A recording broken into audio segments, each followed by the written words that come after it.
Djurs Sommerland is a spectacular theme park located in northwestern Denmark, kind of in the middle of nowhere. The park is surrounded by fields. You see like nothing else there as you're driving out to this place. I mean, the closest big city is Aarhus, but you also have Randers not too far away. The park is so well themed, it is beautiful. It's divided into 8 different sections. In there, you'll find a variety of attractions, including 8 different roller coasters. And overall, my expectations were just so exceeded with this park. What an underrated gem in Europe. So this is going to be my full in-depth review based off of my experience that I had. I got the opportunity to spend a full day here, tried to see and do as much as possible. So let's dive on in. First thing I want to mention, when you actually arrive on the property, there is free parking here. I know that probably sounds like unheard of for US viewers, but even within the continent of Europe, a lot of parks still charge for parking, so I appreciated that here. And then your actual walk to the park is like through a forest. You don't see like any of the rides until bam, the tree's clear, and then you see the entry gate. You have Piraten right there, Dragekongen, sorry if I mispronounced that. And I just can't emphasize like how well landscaped this place is. It is such a pretty park. It's got this very homey feeling.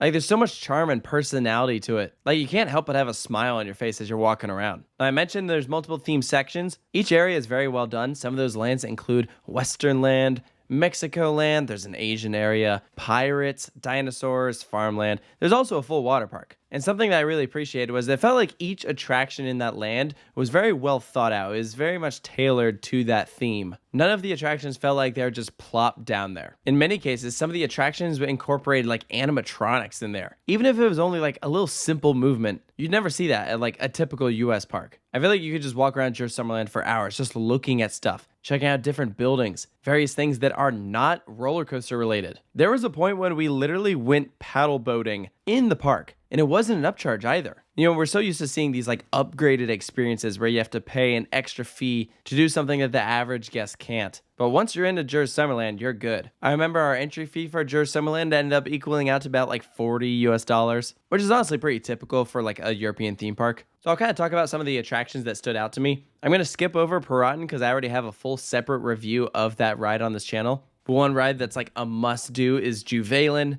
It's Denmark's longest roller coaster. Really underrated ride. They also have a fun Mock Rides water coaster. A lot of good theming there right at the start before you go up your lift hill. Definitely reminds me of something you'd see at like Europa Park. Thor's Hammer is a Gerstlauer bobsled. Might as well be the wild mouse of the park. I like this section that goes out over water right here. And this statue of Thor in the station is very strange. They have a family coaster themed to chickens, and there's a fox staring down at him like he's gonna eat him. It's so cute. The whole queue is like a garden. Their newest roller coaster actually opened up this year as of when this video is being made, 2022. It is called T-Rex Family Coaster. It is a Mock Rides powered coaster. Really long ride, really long train. And it's part of this whole like dinosaur dig site section. Pretty fun. I would definitely say it's a lot more family oriented, but I really like some of these play structures here. I mean, if I went to this park when I was a kid and saw that, I would have been going nuts. Besides from roller coasters, definitely check out their gyro swing. This is built by Intamin. It's very similar to like Loki at Liseberg. This one's themed to tigers, as an incredible, just beautiful queue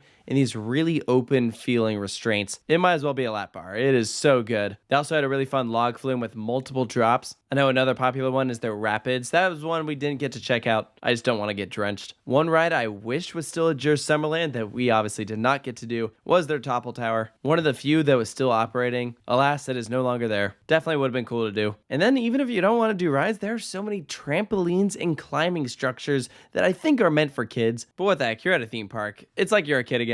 Trampolines everywhere like that. I mean, it's something that, you know, being from the US, you would never see that around here. So it's so fun when you go to a place like Djurs Sommerland that has that. I can also really appreciate the self-operated ride right here. You essentially get on this mat, push a button, and then go down like multiple drops like a slide. It's so fun. It might be the best airtime you get in the park. Low key. There was one thing that I really think they need is something like a good dark ride. I feel like the park would really benefit from that, and all of their themed areas are so fun. I just know they do a great job. Definitely would be cool to see that one day. Now, as for food, we had one meal here. It was a place near Piraten that was very reminiscent to McDonald's. I don't think we realized that when we went to order, but it was like, okay, it's McDonald's without actually being McDonald's. But there were a lot of food options, a lot of really cool desserts. We tried like a bubble waffle cone that was really good with some ice cream. Like I remember even seeing a buffet that was in the Western section. That would have been cool to try. But I know I'll be back at some point, so definitely something to keep in mind. But this park is just so cool to only visit once. When I really think about all those parks that we visited in Europe this summer, this one really does stand out in my mind. It wasn't crazy high on my bucket list before that, but after visiting, I can 100% say you guys should really consider checking out Djurs Sommerland. If you're a theme park fan, this place will blow you away. I really can't say enough, but everything's just so pretty and well taken care of. Even the ride-ups are awesome. They get like so into it. At Juveland, they were like shouting as the ride's dispatching to get people hyped up. All their uniforms are like very specific to their ride. So at Piran, they're just like pirates and they're carrying around a sword checking restraints. Like it's just such a fun vibe.